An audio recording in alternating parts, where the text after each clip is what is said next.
Dennis O'Rourke.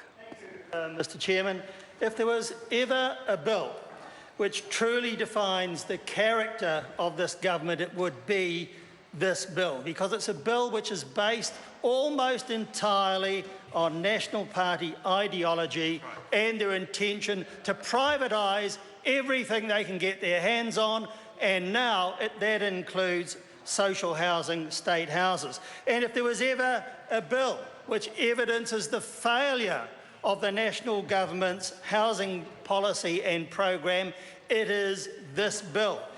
It demonstrates so clearly the failure to provide opportunity for people to buy their own homes and therefore become dependent on the rental housing market. And it is a bill which shows the government's failure of its intention, even its intention, to actually concentrate on the upgrading of state houses and the expansion of the number of state houses in New Zealand to meet the very real needs which exist out there.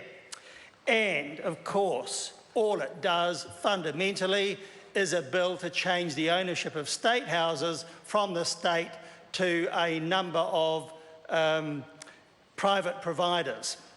And that's actually not going to do anything to help solve the housing crisis whatsoever. So there you have it. Fundamentally, what we've got is a bill which defines what the program is all about. It's about ideology, and which evidences actually the total failure of the national government's housing policy across the board. Now, Mr Chairman, I actually have two fundamental questions that I want to ask of the Minister. And I've mentioned these in speeches I've already made on this subject, and no member opposite has yet answered these questions. And the first is this. There are something like 2,000 state houses to be sold by this unseemly fast-track method.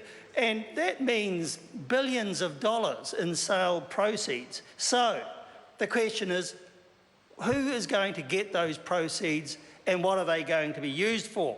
All I see is in the bill, new section 2A, subsection 7, inserted by clause 4, that says the proceeds, quote, must be paid to a Crown bank account, close quote, and that's all it says. We're not informed of anything beyond that. So what is the government's mandate for this money? What's it going to do with it? The public of New Zealand want to know and need to know that.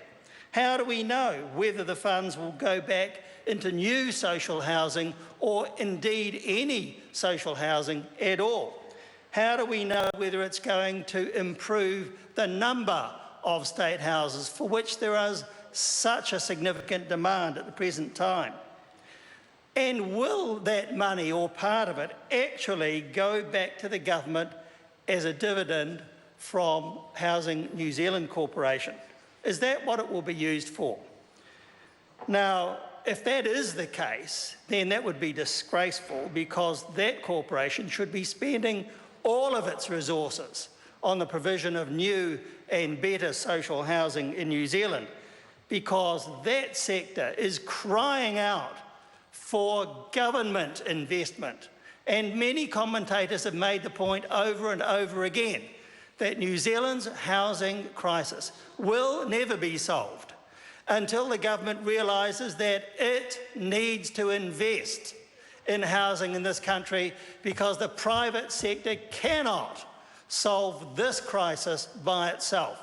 That has been said many times, and yet this bill, to me, seems to say just the opposite. Let's take government money out of the social housing sector. Now, that's not the case. I want to hear from those sleepy members opposite exactly what this money is going to be used for. If it's going to be paid into a Crown bank account, what happens to it after that? Which Crown bank account? Is it to Housing New Zealand Corporation? And if so, is it part of it going to become a dividend? If it's not to that Crown bank account, then what Crown bank account?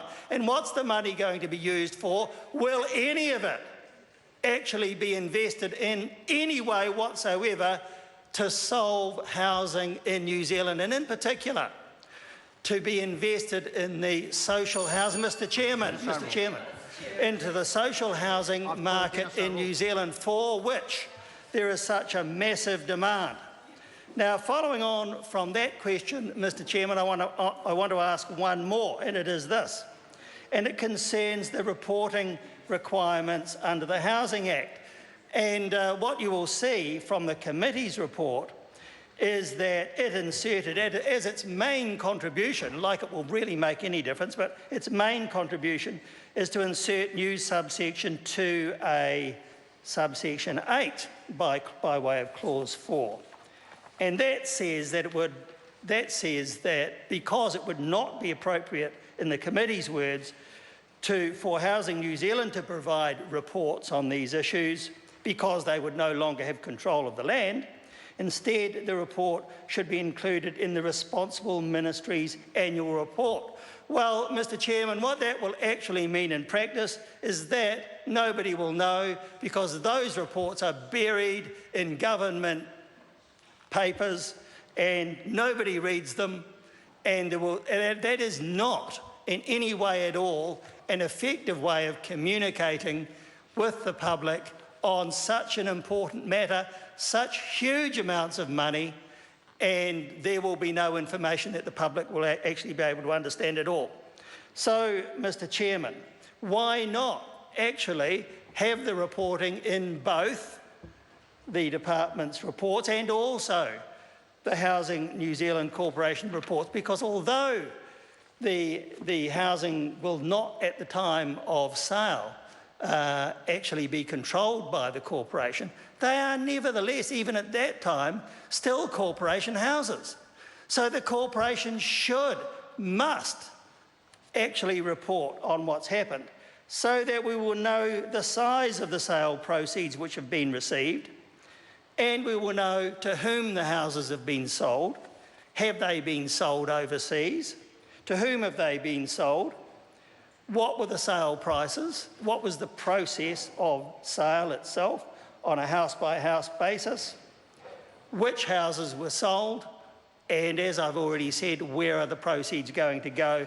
And are they going to go back into social housing? So it's very important that this issue be answered by the government, by the minister. So I'm asking the minister these questions. Why not report more effectively and properly on all of those matters which I've referred to, so that the public can be fully and fairly informed? Because this bill, Mr Chairman, will not fairly and fully and properly inform the public on any of those absolutely vital pieces of information which we are all entitled to know.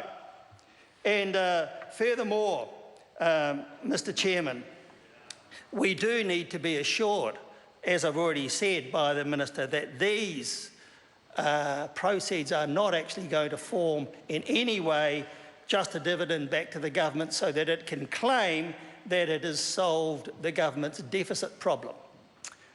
And I want to hear answers to those questions, because they are important ones. I've asked the question twice already, in the first reading speech and my second reading speech, and now I'm asking it again, and I want answers. And the New Zealand public wants answers to those questions too. It is simply not good enough for such huge amounts of money to disappear without any explanation about where they're going to or what they're going to be used for.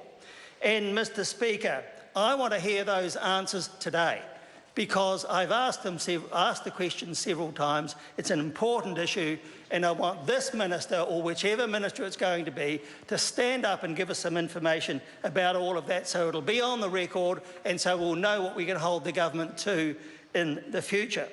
And I want particularly also for the government to say why the Housing New Zealand Corporation isn't being involved more in this process, because that's the body which the government has set up as an agency for the very purpose of providing the expertise for these particular purposes, the sale and purchase and investment, or whatever it's going to be, of state houses.